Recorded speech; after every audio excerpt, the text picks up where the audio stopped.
Good morning students. 9th कक्षा में हम एक बार सिलेबस कंप्लीट कर चुके हैं। अब हम रिवीजन कर रहे हैं। हमारे रिवीजन में 1.2 प्रश्नावली है। आज चैप्टर का नाम है संख्या पद्धति। 1.2 का जो पहला सवाल है वो सत्य असत्य के लिए है। नीचे दिए गए कथन सत्य है या असत्य, कारण के साथ अपने उत्तर दीजिए। तो ये आप स्वयं करेंगे। सत्य असत्य मैंने पहले बता दिया था आपको। दूसरा सवाल देखिए 1.2 का। क्या सभी धनात्मक पूर्णांकों के वर्गमूल अपरिमेय होते हैं? यदि नहीं तो एक ऐसी संख्या के वर्गमूल का उदाहरण दीजिए जो एक परिमेय संख्या है। तो सबसे पहले इसमें ये बोला गया है कि क्या सभी धनात्मक पूर्णांक हो गए 1 2 3 4 5 6 अनंत, ये सारे धनात्मक पूर्णांक हैं। इन सभी के वर्गमूल अपरिमेय होते हैं कि जैसे इसका वर्गमूल निकालेंगे तो इसका वर्गमूल 1 आ गया, इसका वर्गमूल निकालेंगे तो इसका वर्गमूल यही रहेगा, √3 का भी यही, 4 का निकालेंगे तो 2। अब यहाँ पे इनका हम धनात्मक के जो पूर्णांक है इनका वर्गमूल निकालते हैं तो सभी के अपरिमेय नहीं आ रहे हैं। देखो ये परिमेय आ गई, ये भी परिमेय है क्योंकि ये अपरिमेय है। तो यहाँ पे ये खत्म, यहाँ पे वैसे असत्य इसमें आगे लिखा गया। यदि नहीं तो एक ऐसी संख्या के वर्गमूल का उदाहरण दीजिए जो एक परिमेय संख्या है। तो हम एक लाइन लिखेंगे इसमें। देखो आपको केवल इतना ही करना है इसमें, सभी धनात्मक पूर्णांकों का वर्गमूल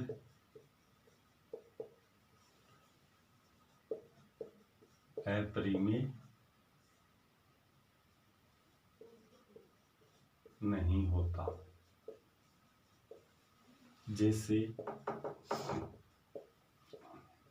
1 4 9 16 25 इनके वर्गमूल यदि हम निकालेंगे तो जैसे 1 हो गया, 2 हो गया, 3 हो गया, 4 हो गया, 5, ये यहाँ पे सारी की सारी क्या है, परिमेय लिख देना। परिमेय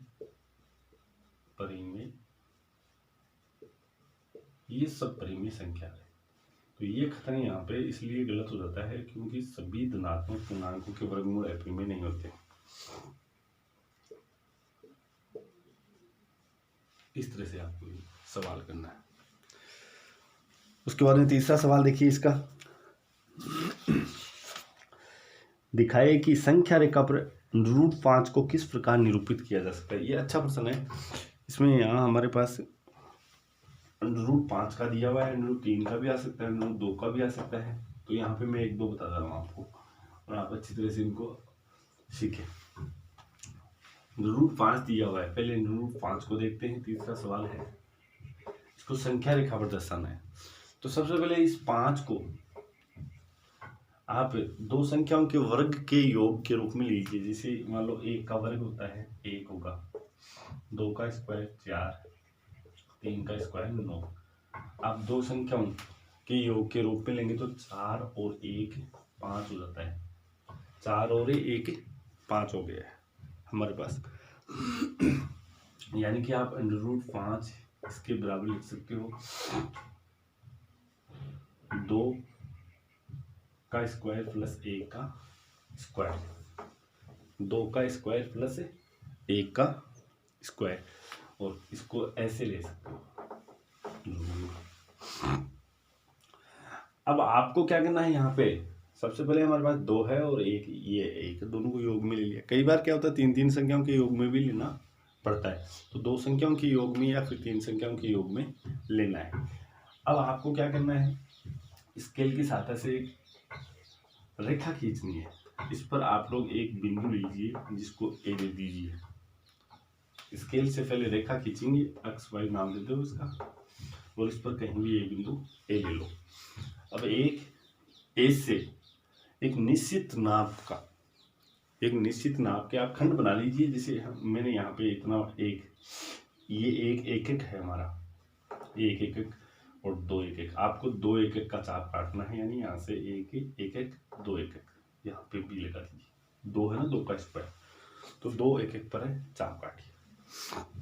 उसके बाद में बी बिंदु पर आप प्रकार के साथ ऐसे 90 डिग्री का एंगल बनाइए, प्रकार को यहाँ रखेंगे बी पर, इधर इस तरह से घुमाएंगे, ये 60 का, ये 120 का।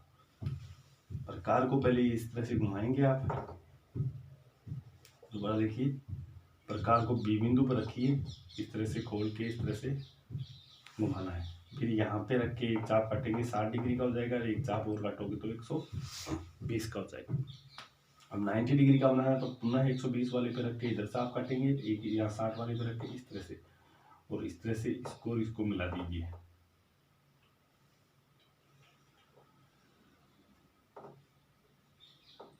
इस तरह से ये 90 डिग्री का कोण बनाना है, यहाँ पे आप 90। उसके बाद में हमारे पास ये दो एक एक का हमने चाप काट लिया था, अब एक एक का बच रहा है, तो यहाँ बी बिंदु पर प्रकार को रख के एक एक का चाप काट दीजिए इस पर सी, और यहाँ से इसको सी को इस ए से मिला दीजिए, इस तरह से सी को ए से मिला दीजिए। इस AC का मान हमारे पास √5 होगा, कैसे? यहाँ पे इसका सत्यापन देखिए, ये 90 डिग्री है, तो ABC त्रिभुज ABC में ये एक समकोण त्रिभुज है, AC स्क्वायर यानी कर्ण स्क्वायर बराबर आधार स्क्वायर यानी AB स्क्वायर प्लस लंब यानी BC का स्क्वायर। AC हमारे पास हम निकालेंगे, AB हमारे पास दो एक एक था, ये दो था, ये एक था, तो यहाँ पे 2 का स्क्वायर प्लस 1 का स्क्वायर, और 2 का स्क्वायर 4 होता है, प्लस 1 का स्क्वायर 1, यानी कि AC स्क्वायर बराबर 5 है, इसलिए AC का मान हो जाएगा √5। ये AC का मान आएगा √5। इस तरह से आपको सत्यापन ये दिखाना है आपको नोटबुक में। उसके बाद में प्रकार को यहाँ एक पर रखकर सी के बराबर खोलेंगे आप ऐसे, और इस तरह से ये संख्या रेखा को जहां काटेगा आप प्रकार को घुमा दीजिए, इस तरह से जहां काटेगा वहां पे √5, इस तरह से आपको संख्या रेखा पर दिखाना है। ये हमारा वैसे यहाँ पे 0 होता है, ये 1 1 हो गया और ये 2 1 1 हो गया, उसके बाद में आगे आएगा वो √5 आएगा। इस तरह से आपको ये सवाल करना है। इसमें जैसे मान लो हमारे पास है कि √3 का देखते हैं, इसमें जैसे 3 संख्याओं के योग के रूप में भी आता है, √3 का देखते हैं एक बार। जैसे चौथा सवाल भी आपका ऐसा ही है, क्रियाकलाप वाला है, वो सवाल आप लोग इसी तरह से करोगे। जैसे √3 को आपको संख्या रेखा पर दर्शाना है, तो दो संख्याओं के योग में वर्ग के योग में लेंगे तो 1 का स्क्वायर प्लस 1 का स्क्वायर प्लस 1 का स्क्वायर होगा। यहाँ पे हमारे पास 3 टुकड़ों में हो गया है, 1 का स्क्वायर प्लस 1 का स्क्वायर 1 का स्क्वायर, वही सिस्टम होगा। एक रेखा खींचिए आप लोग स्केल से, इस पर बिंदु ए लीजिए, फिर यहाँ से एक एक का चाप काटिए, उस पर बी लिखिए, और बी बिंदु पर 90 डिग्री का एंगल बनाइए, बी पर प्रकार को रखिए, इस तरह से आप 90 डिग्री का कोण बनाओगे, यहाँ रख के इस तरह से और यहाँ इस तरह, ये हमारे पास 90 डिग्री का कोण बना। उसके बाद में यहाँ से पुनः एक एक का हम चाप काट देंगे, इस पर सी लिख देंगे, इसको मिलाएंगे, तो ये हमारे पास √2 होंगे। क्यों होंगे? ये एक था, ये एक था, 1 का स्क्वायर 1, इसके 1 का स्क्वायर 1, दोनों को प्लस करेंगे 2 है, 2 √ लगा देंगे, ये √2 है। जबकि हमें दिखाना था √3 दिखाना है, तो पुनः यहाँ से सी बिंदु पर प्रकार रखेंगे। यहाँ ध्यान देना विशेष तौर से सी बिंदु पर प्रकार रखना है, और ये जो AC कर्ण है, इस समकोण त्रिभुज ABC की कर्ण है, इस पर हम लोग 90 डिग्री का एंगल बनाएंगे इस तरह से, ये 60 का, ये 120 का, यहाँ से रखेंगे, फिर यहाँ से इस तरह से हमारा ये समकोण त्रिभुज, और इस पर पुनः हम 1 सेंटीमीटर यानी एक का या 1 इकाई का चाप काटेंगे, यहाँ पे D लिख देंगे, इस D को इससे मिला देंगे इससे, ये हमारे पास √3 होगा। अब इसका सत्यापन देखना हो तो देखो, सबसे पहले आप ABC में जाओगे, त्रिभुज ABC में वही AC स्क्वायर बराबर AB square plus BC square. AB का मान 1 है तो 1 का स्क्वायर प्लस BC का भी 1 है, 1 का स्क्वायर, 1 प्लस 1 यानी कि 2। ये हमारे पास AC स्क्वायर है, इसलिए AC का मान आ जाएगा हमारे पास √2। तो यदि √2 को संख्या रेखा पर दर्शाना हो तो आप इतना ही करोगे और ये इसका सत्यापन हो जाएगा। लेकिन √3 है तो अब त्रिभुज में जाओगे, आप त्रिभुज ACD में जाओगे, ACD में इसमें कर्ण है हमारे पास, ये 90 डिग्री का एंगल है तो इसके सामने वाली भुजा AD है, AD स्क्वायर बराबर AC स्क्वायर आधार हो जाएगा प्लस लंब हमारे पास CD स्क्वायर हो जाएगा, CD स्क्वायर। AC का मान √2 है, इसका स्क्वायर प्लस A का स्क्वायर, √2 का स्क्वायर 2 हो जाएगा प्लस 1, 2 1 3, और ये AD बराबर आ जाएगा √3। इस तरह से आपको इसको संख्या रेखा पर दिखा देना है। तो इस तरह से अपनी ये प्रश्नावली 1.2 कंप्लीट हो जाती है, इतनी है। इसमें चौथा सवाल ऐसा ही दिया हुआ है, क्रियाकलाप वाला है, कक्षा के लिए क्रियाकलाप है, वर्गमूल सर्पिल की रचना की हुई है, ये आपको करना नहीं है, वैसे इस तरह से आपको दिखाना है। उसके बाद में 1.3 प्रश्नावली देखते हैं हम, अगली प्रश्नावली।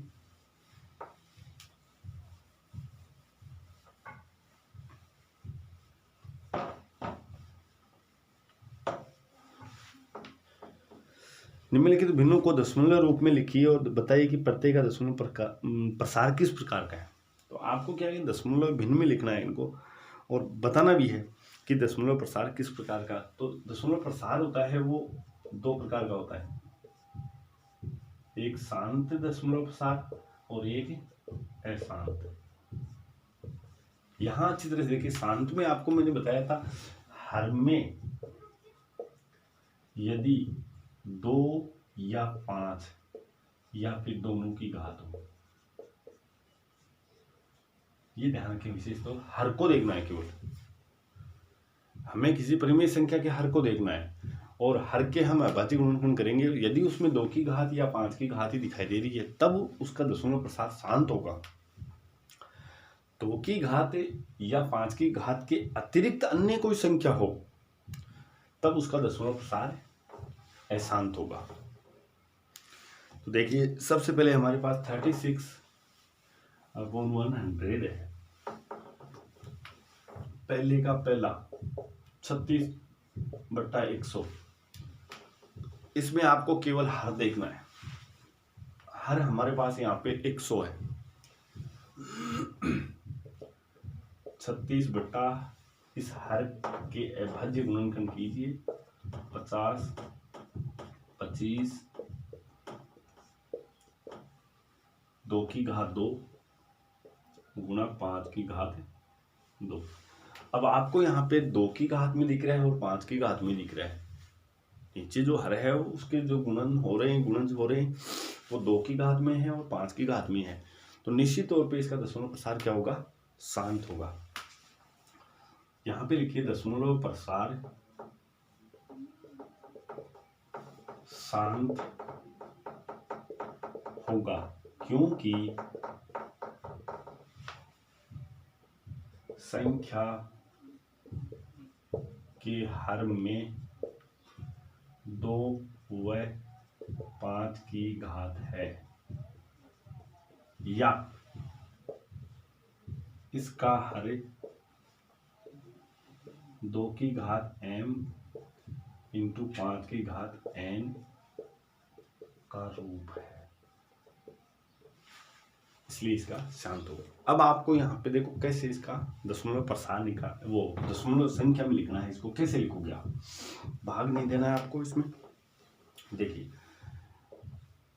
36 है बट्टा यहाँ पे 2 और 5 है, इन दोनों के ऊपर बराबर घात होनी चाहिए। यदि नहीं है तो हमें इसको अंश व हर से गुणा करके बराबर करना पड़ेगा। जैसे इसमें तो पहले से बराबर आ गई, दोनों के ऊपर 2 घात है। मान लो इसके ऊपर 1 पर 3 आ जाती तो इसको भी 3 बनाना है आपको घात। इसको 3 बनाओगे तो हमें 1 घात से और गुणा करना पड़ेगा, 5 की घात 1, तो वो ऊपर भी गुणा करवाना है आपको। ऊपर और नीचे दोनों अंश व हर के पास गुणा करवाना है। यहाँ पे पहले से हमारे पास घात बराबर है तो आपको गुणा कराने की आवश्यकता नहीं है। जैसे 2 की घात 2 है और 5 की घात भी 2 है, तो यहाँ पे आप 2 गुणा 5 ले लो और इसकी होल घात क्या कर दो 2। उसके बाद ये 36 है और ये 10 है, इसकी पावर हो जाएगी 2। अब 10 के ऊपर घात 2 है तो आप ऊपर वाले अंश में जो अंक दिए हुए हैं वो 2 अंक छोड़कर पॉइंट लगा दीजिए। हमारे पास 2 अंक पहले से हैं तो 0.36 इसका दशमलव रूप हो जाएगा, यानी कि दशमलव भिन्न को हमने दशमलव में इस तरह से लिखना है। जैसे एक और देखते हैं हम, ऐसा ही सवाल एक और देखते हैं। 4 सहित 1/8 4 सहित 1/8 तीसरा सवाल है इसका। 4 सहित 1/8। सबसे पहले 8 चौक 32 33/8, इसको सरल रूप में लिखेंगे तो 33/8। उसके बाद में 8 को हम अभाज्य गुणनखंड में लेंगे, 2 की घात 3 आ गया, यानी कि 33/2 की घात 3। अकेला 2 की घात 3 ही आया आपकी बात, यानी निश्चित तौर पे इसका दशमलव स्थान है वो शांत होगा। देखो याद रखिए, हर के अभाज्य गुणनखंड कीजिए, उसमें या तो 2 की घात में हो या 5 की घात में हो या दोनों की घात में हो, 2 या 5 दोनों की हो तो भी वो शांत ही होगा। इसके अतिरिक्त कोई संख्या आ जाती है तो वो फिर दशमलव प्रसार अशांत होगा। यहाँ संख्या का हर 2 की घात m का रूप है, अतः दशमलव प्रसार शांत होगा। ये लाइन आपको लिखनी है। अब इसका दशमलव प्रसार लिखेंगे तो 33/2 की घात 3 है तो हमें 5 भी चाहिए, तो गुणा लगा के 5 की घात 3 ही ऊपर और 5 की घात 3 ही नीचे, क्योंकि इसके बराबर ही हमें 5 की घात भी चाहिए, वो हमारे पास है नहीं, तो आप अंश व हर को गुणा करवा दें। ये हो जाएगा हमारे पास 33 गुणा 125, 5 की पावर 3 है तो 125 हो जाएगा, बट्टा यहाँ 5 दूनी 10 की पावर 3 होल घात हो जाएगा। अब इनको आप गुणा कर लोगे, 125 को 33 से यहाँ गुणा करके दिखाते हैं आपको। 5 3 15, 3 दूनी 6 1 7, 3 1 3, वही 375 है। दोबारा से 5 2 4125, इसको गुणा कर ले। और 10 की घात 3 है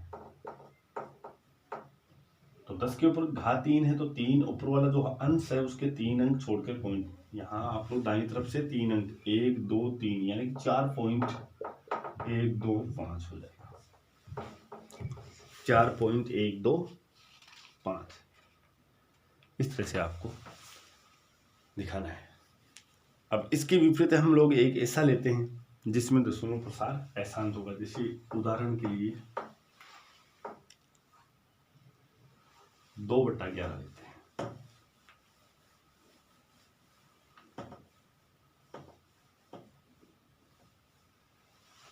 पहले का 5वां सवाल है ये,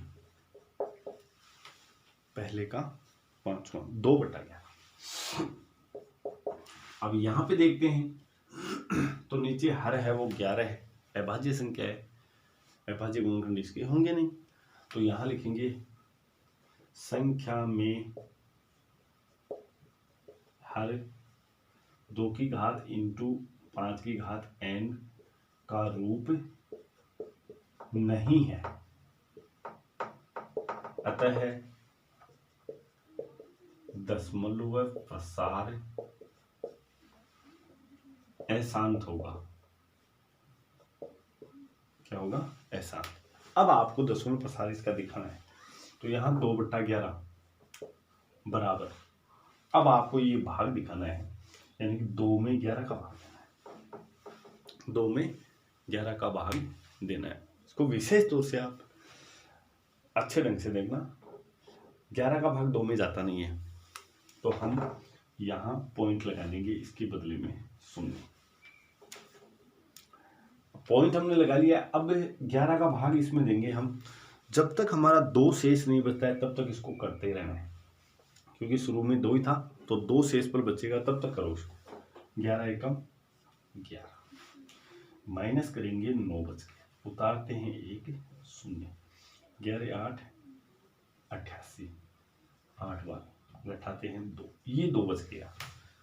इसका मतलब दोबारा हम प्रोसेस स्टार्ट करेंगे 0 लगा के, तो वही 1 8 1 8 1 8 1 8 आता रहेगा, यानी कि इस तरह से आगे 1 8 1 8 1 8 चलता रहेगा, लेकिन ये पूरा नहीं होगा। तो इस 1 8 की पुनरावृत्ति हो रही है, जिसको हम आवर्ती बोलते हैं। तो यहाँ पे 2/11 के बराबर लिखोगे, 0.18 लिख के इसके ऊपर आवर्ती चिन्ह लगा दीजिए। इसको हम आवर्ती चिन्ह कहते हैं। आवर्ती चिन्ह ऊपर लगेगा, जैसे यहाँ 8 के ऊपर आवर्ती चिन्ह है तो इसको इस तरह से लिख देते हैं, अनंत होता है अनंत, इस तरह से। ये थोड़ा सा ध्यान में रखें। तो इसका उत्तर इस तरह से देना है। ये दशमलव रूप हो गया इसका, दशमलव संख्या। 1.3 का पहला प्रश्न इसी तरह से है। उसके बाद में दूसरा सवाल देखिए, 1.3 का दूसरा, ये 1.3 है।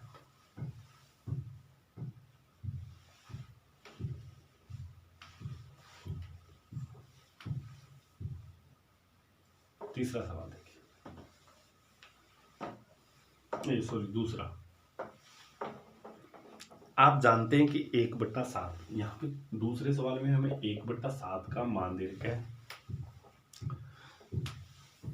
0.142857 और इस पे आवर्ती है। इसका मतलब अशांत संख्या है और उसको भी अशांत में आवर्ती में है। ये पुनरावृत्ति आ गई इन अंकों की। वास्तव में लंबा भाग दिए बिना, आपको भाग नहीं देना है। क्या आप यह बता सकते हैं कि 2/7, 3/7, 4/7, 5/7, 6/7 के क्या मान हुए? भाग नहीं देना है। तो हम लंबा भाग किए बिना इनका उत्तर बता सकते हैं। कैसे? ध्यान से देखें। सबसे पहले 7 का भाग 2 में जाता है क्या? नहीं जाता। उसके बदले में क्या लग जाएगा? पॉइंट। और पॉइंट लगते ही ये 20 बन जाएगा। 20 में आप लोग भाग लगाइए 7 का। 7 एकम 7, 7 दूनी 14, 7 ये 21 ज्यादा हो गया है 2 बार। तो आपको यहाँ इसमें 2 देखना है, कहाँ है? ये रहा, 2 बार जा रहा है तो 2 उठाइए। 2 के बाद वाले सारे अंक लीजिए, 8 5 7 यहाँ तक ले लिया। उसके बाद में ये भी लीजिए 1 4 और इस पर आवर्ती चिन्ह लगा दीजिए।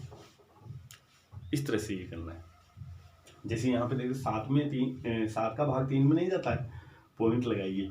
उसके बाद 30 बन जाएगा। 30 में 7 का भाग 7 एकम 7, 7 दूनी 14, 7 21, 7 चौक 28, 4 बार जा रहा है। 4 को ढूंढिए, ये रहा।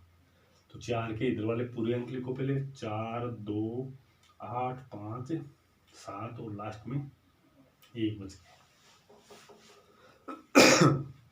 इसी तरह से 7 का भाग लगाएंगे, 4 में जाता नहीं है, पॉइंट 40 हो जाएगा।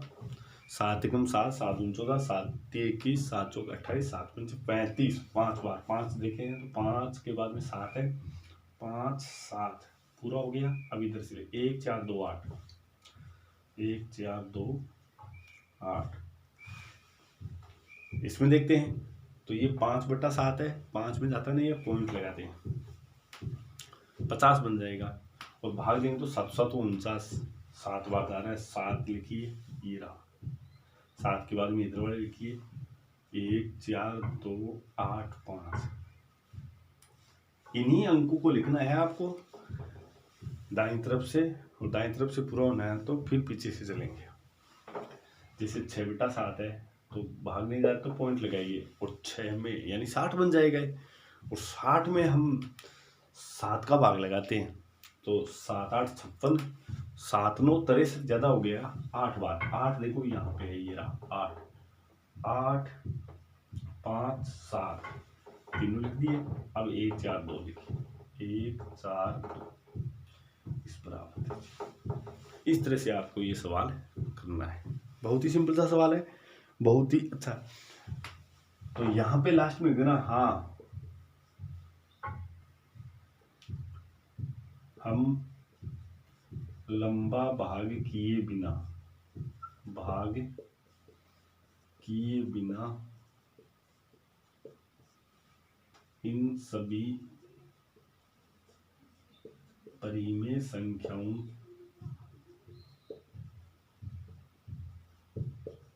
के मान ज्ञात कर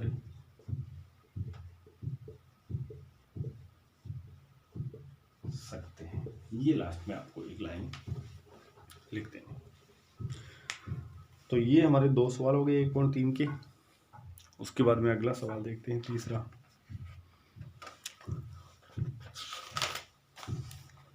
तीसरा सवाल, निम्नलिखित को पी बट्टा क्यू के रूप में व्यक्त कीजिए जहां पी तथा क्यू पूर्णांक है। अच्छा क्वेश्चन है। तीसरे सवाल में से हर साल एक एक प्रश्न जरूर आता है, अर्धवार्षिक हो चाहे वार्षिक हो, दोनों परीक्षा में ये आता है। तो अब की बार अर्धवार्षिक परीक्षा तो होगी नहीं, वार्षिक परीक्षा के लिए विशेष तौर से देखें इसको। हमें क्या करना है, पी बट्टा क्यू के रूप में व्यक्त करना है। पी और क्यू यहाँ पे पूर्णांक है तथा क्यू बराबर 0 नहीं है। तो सबसे पहले यहाँ पे तीसरे का पहला देखते हैं 0.6, इस पे आवर्ती है, इसको देखते हैं। तो हम इसमें माना देखो ये आवर्ती लगा हुआ है। आवर्ती का मतलब ये 6 रिपीट हो रहा है, 6 बार बार पुनरावृत्ति हो रही है। माना अक्स बराबर 0.666 आवर्ती हटा देना है और इस तरह से डेश लगा देना, समीकरण नंबर 1 बन जाएगा। यानी ये जिस अंक पर आवर्ती है उसको आप 2-3 बार लिख के और वो चिन्ह लगा दीजिए। दोनों तरफ 10 से गुणा, ये 10 से गुणा क्यों किया हमने, ध्यान से देखें। गुणा करने पर आवर्ती जितने अंकों पर है उतने 10 के गुणज से आप इसको गुणा करोगे। जैसे यहाँ 1 अंक पर है तो 10 से गुणा, 2 अंकों पर होती है तो 100 से गुणा करना है, और 3 अंकों पर होती है तो आपको 1000 से गुणा करना है। तो यहाँ पे 1 अंक पर है तो 10 से गुणा करोगे, इसको 10 से गुणा करेंगे तो 10 अक्स, और इसको 10 से गुणा करोगे तो ये पॉइंट इधर किस हो जाएगा, 6.666 हो जाएगा। अब मैंने यहाँ पे इसको 3 अंकों में रखा है तो आपको भी 3 अंकों में रखना है। दोनों बराबर, पॉइंट के दाईं तरफ दोनों बराबर रखने हैं। अब समीकरण चाहे 1 में से 2 घटा दो या 2 में से 1 घटा दो। तो समीकरण 2 में से 1 घटाने पर 2 नंबर ये है, इसमें से ये घटाएंगे तो पहले बायां पक्ष घटाएंगे, 10 अक्ष में से अक्ष घटाएंगे तो 9 अक्ष बराबर 6.666 में से 0.66 से घटाएंगे तो 6 बच जाएगा। इसलिए अक्ष बराबर 6/9। कैंसिल कराएंगे तो 2 3 6 1 3 दूनी 6 और 3 3 9, यानी कि 2/3 आ जाएगा आपको, 2/3 आंसर। इस तरह से आपको ये तीसरा सवाल करना है। बहुत ही अच्छा, ये इंपॉर्टेंट है हमारे लिए सवाल। इसको आप अच्छी तरह से देखें। यहाँ पे आवर्ती 1 अंक पर है तो आप 10 से गुणा करोगे, 2 अंकों पर है तो 100 से गुणा करोगे, 3 अंकों पर है तो 1000 से गुणा करोगे, और इस तरह से ये हमारा तीसरा सवाल कंप्लीट होता है। बाकी सवाल हम कल देखेंगे। Thank you.